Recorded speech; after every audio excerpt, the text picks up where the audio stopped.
की घरात जर 5 बर्थडेची 5 प्रकारची लोक राहत आहेत आणि त्यांचं कुळ वेगळं निघतंय, तर मग प्रत्येकाचं कुळ काय वेगळं निघणार आहे का?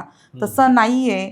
कुळ तुमचं तेच राहतं. तुमच्या कुळामध्ये एकाचं कुळ असतं, ते कनेक्टेड असतं, त्याच्यासाठी खूप मोठा अभ्यास आहे. तुम्ही कधीतरी एखाद्या म्हणजे प्रत्येक एखाद्या कुटुंबाचे प्रत्येक कुळ काढून बघा.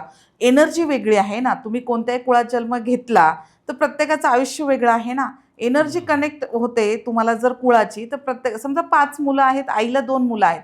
दोघांचं आयुष्य वेगळं आहे. मग याचं कुळ ह्या कुळाला काय सांगते आणि त्याचं कुळ त्याला काय सांगते हे शोधा. म्हणजे तुमचा प्रश्न रास्त आहे. ज्यांनी कोणी कमेंट केली आहे त्यांचा प्रश्न रास्त आहे की 5 लोक आहेत, त्यांची 5 कुळ निघणार आहेत.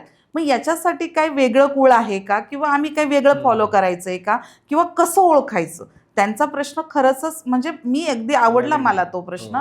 पण तसं नाहीये. प्रत्येकाचं कर्म वेगळं आहे ना. कुळ प्रत्येक वेगळं निघणार. 36 कुळापैकी कुठलं ना कुठलं कुळ असणारच आहे ना त्यांचं. मग ते कुळाची एनर्जी त्यांना ती लागू पडणार आहे. मग ती एनर्जी लागू पडतीये, तर मग त्याच्यावर काम करा तुम्ही.